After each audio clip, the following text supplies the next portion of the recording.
First of all, massive thank you for organising these hustings from the newspaper Einstein. This is the first ever community husting, so well done for making this happen. I just want to start by recognising the amazing contribution of British Tamils to this country, from food to music, to keeping the NHS going and our amazing public services.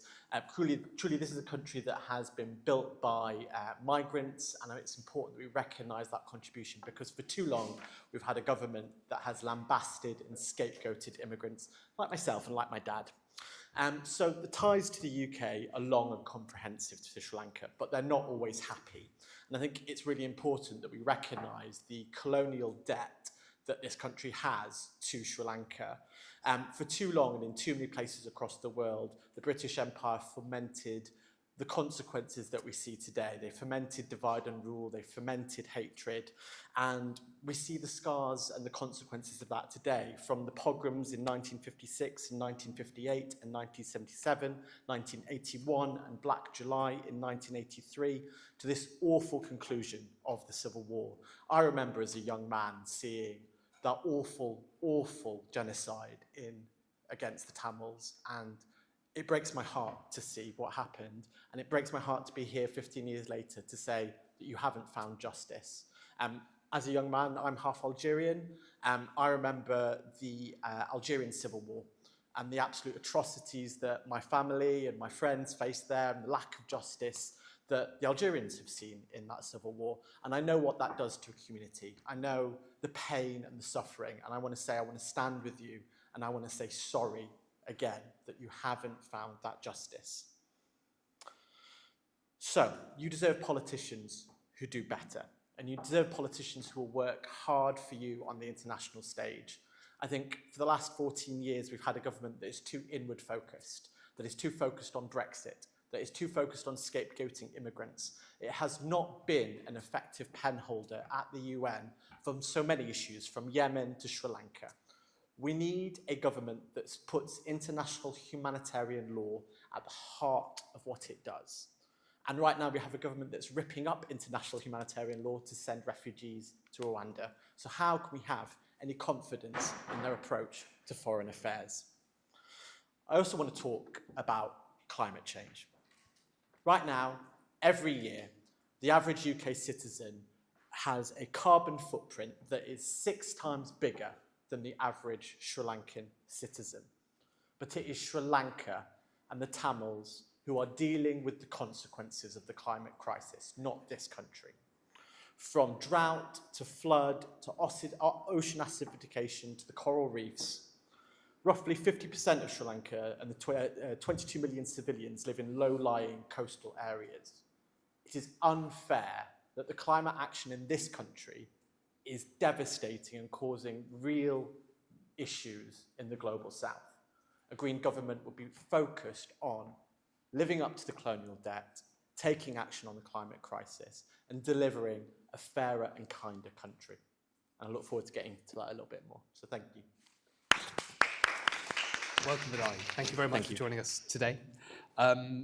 So some questions for you. Thank you again for your very, very powerful opening remarks. So what would agree, I think in terms of politics in this country has been dominated by Conservatives and by the Labour Party. What will a Green Party-led government look like? And what will it do for the Tamil community, both here, but also in Sri Lanka in terms of justice for the genocide that took place there? Well, I'm going to be really honest and say, I'm going to be really honest and say a Green government is unlikely.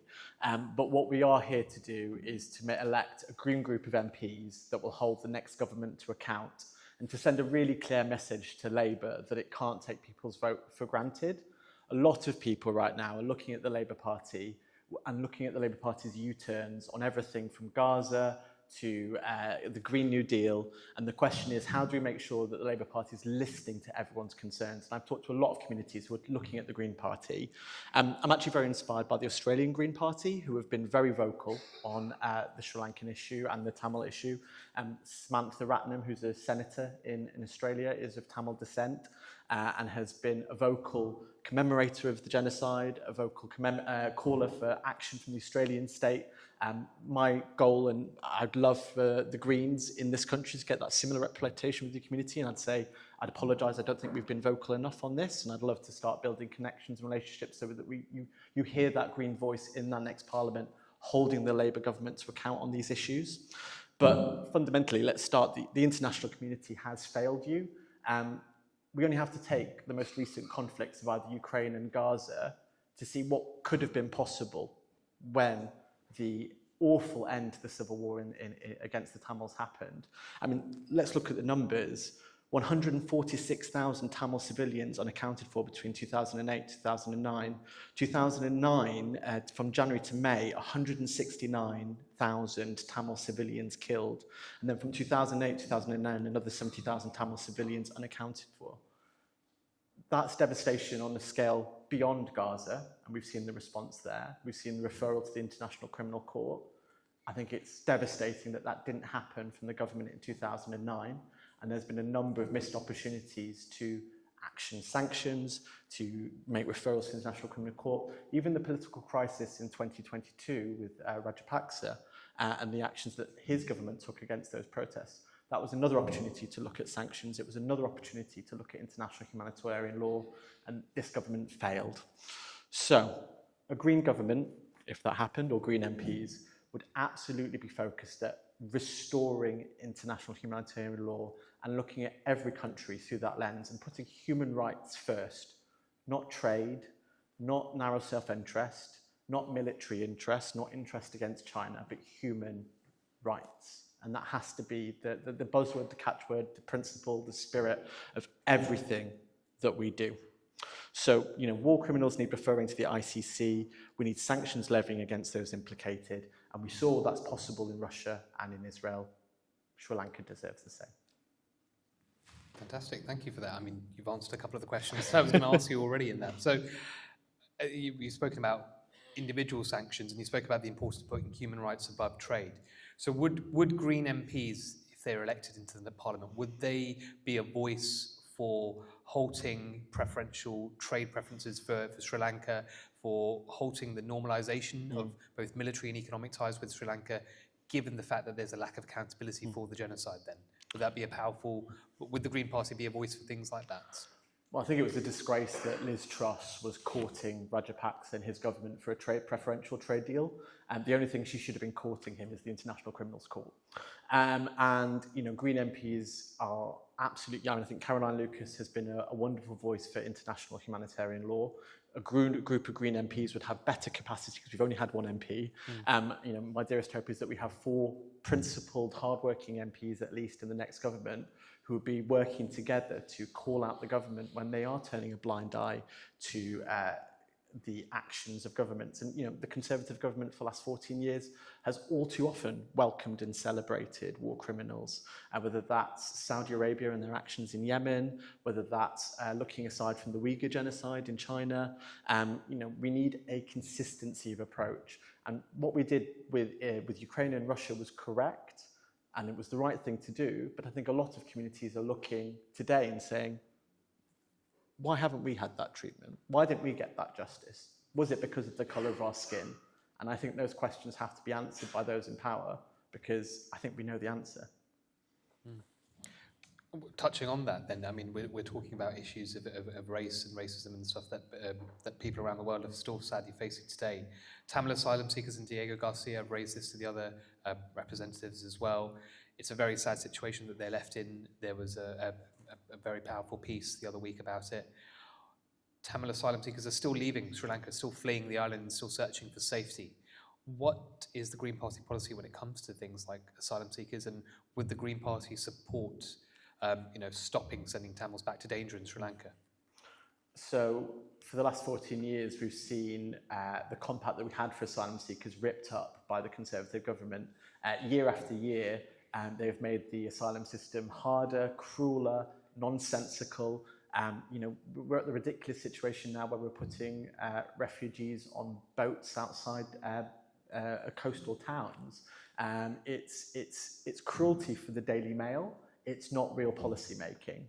And a Green MP and a Green government would work to rip up every single anti-refugee bill that we've had for the last 14 years. And there's some key principles we'd like to see. I mean, it should not be so hard to bring your family member over to this country when there is a conflict. When there is a conflict, we should have humanitarian visas, working together with our European nations to save lives. We saw, again, that that's possible in Ukraine, and it was right that we did that. But looking at every conflict around the world, whether that's Sudan, looking back at 2009 or today in Sri Lanka, why isn't that the case? Why hasn't the treatment been equal? And we shouldn't be letting refugee policy be written by the far right and by the far right newspapers. We should be proud to be a country that is kind and fair and just, and that respects international humanitarian law, and that works together with our European partners to make things better. I mean, I remember when the Syrian crisis was happening and millions of Syrians were fleeing that country, the first European government to say, we're not coming together to help these refugees was David Cameron. And so you can see the spirit that the UK has not been a force for good for welcoming refugees in Europe. It has been a force for the worse. And what we need is to reset that. We need a fresh approach. And, you know, there are members of my family today who are only alive because Morocco gave them safe harbour during the Algerian Civil War. There are so many families who are have a story like that, and we should remember fairer and kinder times when that was the case. And finally, Britain, most of all, has a legacy to pay in so many countries around the world. And we should be at the first of line to make fair for that. And if that's saving lives via humanitarian visas, it should be one of the first things we do. Fantastic, thank you. A longer term solution on the island, what is the Green Party policy on this? So the Tamil people in general believe that they have the right to self-determination, to determine their own futures and their own forms of governance. I mentioned a US Congress resolution because that's something that's been drawing a lot of attention from Tamils, but also from politicians around the world. What is the Green Party policy when it comes to the future of Tamils on the islands and the terms of political framework that they will live under? And would the Greens support things like independence referendums? So one of the green principles that I'm really proud of is the idea of subsidiarity. It's hard to say, but it's a good principle. And it's the idea that decisions are made best by local communities. And that's why we supported Scottish independence and the opportunity to make decisions on a local basis. And I think as well, the Greens have a long tradition of standing up for independence movements and the right for people to decide. There are many countries around the world that have been promised independence referendums via the UN Security Council and have not been given them. So whether that's Western Sahara, whether that's Kashmir, Greens have been vocal about those mechanisms and the importance to give people that right. I think we would have to explore what mechanisms there are for that to happen. But I think it should be a principle that people do have the opportunity to decide their fate. And again, we condemned the actions against the Catalonian independence referendum, the fact you had people being arrested there. We've always been clear that people should get the right to vote and they should get the right to decide. And governments that frustrate that are frustrating human rights and they're frustrating humanitarian law. You spoke about the climate, and it would be amiss if I didn't ask the Green Party representative about the climate. So if you could tell us why is it so important, and particularly for British Tamils? A lot of Tamils here are aware of problems back in Sri Lanka when it comes to things like illegal sand mining, or the availability of drinking water on the island is a massive issue, and also coastal erosions as well. So the climate is always on the top of our mind. We're a coastal people on an island, so it's something that is a pressing issue. What would Green MPs advocate for, and how would they help protect the environment for Tamils on the islands? Well, it's something that's deep on my mind. A good portion of my family are farmers on the edge of the Sahara Desert, and so they're seeing kind of the desertification, the loss of produce there. I think it is deeply unfair that the countries that are polluting the most are not seeing the consequences of the climate crisis, and the countries that are polluting the least are seeing the consequences. And what we need to do is we should be seeing international climate funding as a mechanism for reparations. What we should be doing is helping countries in the global south to transition to green energy and to develop their economies in a way that is more green and more sustainable than the countries in the global north did. And we should be doing that by making the polluters pay, by taxing corporations, by increasing our international aid budget. Again, the Brits' role on the international stage has been much diminished by this government. We cut our international aid budget, we left the European Union, we have made ourselves a much smaller island with much less opportunity to influence the world. And again, I think a green government would say we should be doubling our international aid budget. We should be giving Sri Lanka an alternative to Chinese debt-laden debts that are already having consequences in a lot of places, from Chinese government seizing ports in East Africa. That this debt comes with consequences, and so helping that transition both here and in the UK, for the Tamils in Sri Lanka, can help provide new jobs, provide a transformation that is good for health, good for planet, and helps put together some of those historical wrongs. I'm going to ask you to impress a little bit more on the Green Party's involvement with the Tamil community in the UK and the lack of it over the last few years. Why do you think that is? Where is the gap? I mean, I'll be really honest and say we've been a very small party. So I joined the Green Party in 2012, which was long before it was cool. And I think when it was back in 2012, there were 12,000 members, which I think, a good party can get more than that in an easy day. We've been growing, but I will also recognise that the Green Party has been a predominantly white party. I know for a very long time, in a lot of meetings, I would be the only person of an ethnic minority in the meeting.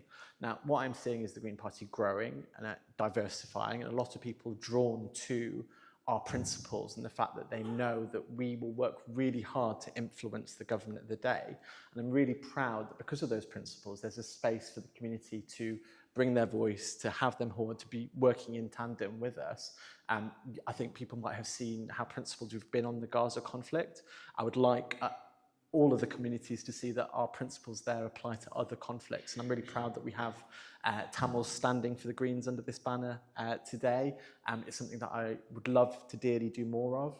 And I've certainly, as a Green Party member, as a Green Party spokesperson, I've worked really hard to encourage people from different communities to stand for us. And we need to do more. We need to catch up with the Australian Greens.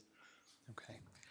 And to go on to ask about, to put it bluntly, what would a vote for the Green Party mean? So lots of Tamils live in constituencies across the UK. The Greens are currently projected by some polls to get 2 MPs, and in lots of areas, it may seem as a bit of a wasted vote as such. So how would you combat that argument that actually a vote for the Greens might not be a wasted vote? What does it mean for Tamils in the room in different places around the world to vote for you? Definitely. I mean, my biggest message is that the Tories are toast. All the polls are really clear that this current government is about to lose a record number of seats. Now, the big question is have you seen enough of this Labour government or incoming Labour government to feel confident that giving them 500 MPs, a record number in Parliament, is going to be healthy for democracy? With so many MPs, are they going to listen to communities, or are they going to be complacent? Are they going to feel pressure from any friendly MPs, or are they going to be able to ignore them? I think our Westminster system is not ready to have one party dominate Parliament so much. And so I would say a green vote this election sends a really powerful message to the Labour Party next election. It tells them that you're not going to be taken for granted on a range of issues, from international human rights law to the climate crisis, to taxing the rich, to a number of issues. And I think it is one that MPs will hear. So I would encourage everyone to at least think about voting Green, but definitely do vote. Great. Thank you.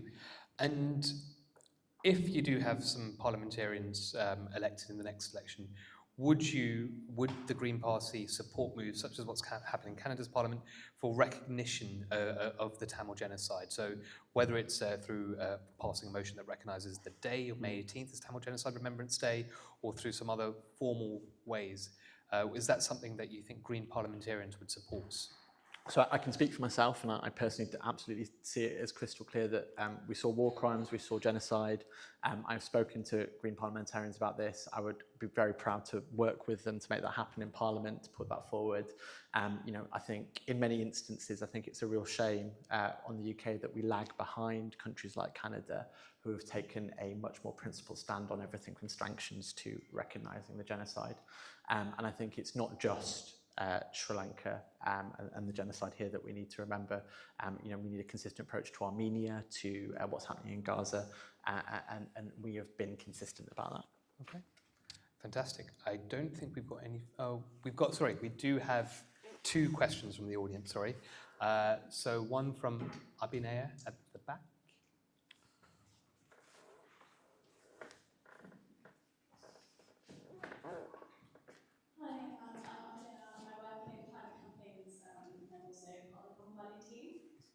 I was interested to hear your policy on development aid, but with Sri Lanka, a lot of the environmental initiatives are funneled through a very top-down state and have been limited daily. So what would be the Green Party's policy on due diligence to not let regimes like the Sri Lankan regime and other regimes get away with greenwashing through development aid?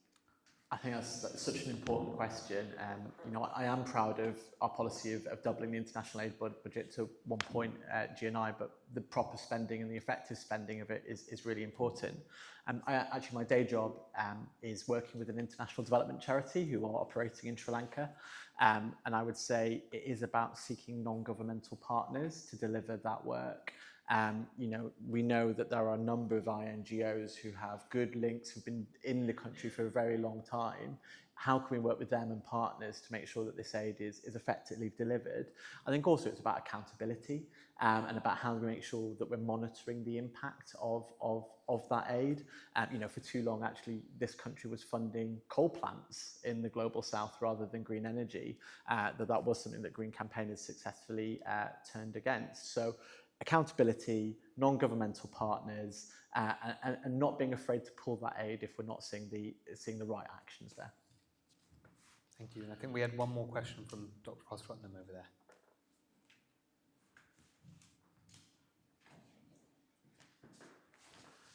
Hi, thank you. I'm Madhura, and I actually have a question about the British elections. So I'm involved in a local campaign for a progressive candidate. And I was just wondering, given that, we want to increase progressive candidates in Parliament, whether the Green Party had had any thoughts of maybe coming to local agreements so that there's a maximum chance of electing, or at least maximising the progressive vote in each constituency. So it's really a very local electoral tactics question, but I just wondered if you'd had those conversations with the Green Party. Well, I would say in 2017, the Green Party, I think, did more for that cause than anyone else. We unilaterally stood down for a number of candidates across the country without any reciprocal deal. I would say I think politics has moved on a little bit since then. I'll say it again, I think the Tories are toast. I think actually what's most important in this election is how accountable the next Labour government is. And I think I do worry about a Westminster Parliament with 450 or 500 Labour MPs. I'm a local councillor, and in Islington we have 51 councillors. We have 48 from the Labour Party and 3 from the Green Party, so it's a healthy, balanced democracy. Now, what we actually see in Islington, though, is too often when the Labour Party doesn't have opposition, it starts fighting itself, and it turns inward on itself. And it means that decisions are made behind closed doors, and it means that there's less accountability. And I tell you, there only being 3 Greens, it's an awful big job alongside my actual day job to hold them to account. Our parliamentary politics are not built or effective when there is such a lopsided parliamentary balance. And I would say, in lots of us, particularly if we're in London or in an urban seat, Labour's going to win, and they're going to win with a big majority. The question is, how accountable do you want that MP to be to your community? And I think them running away with 50, 60, 70% of the vote isn't going to be good for their connection to the community. I think a strong Green vote in their community sends a message about how hard they need to work to keep the vote. Thank you very much for that, Benali, and invite you all to just give you a round of applause. Thank you very much. That was our final speaker. Okay, thank you.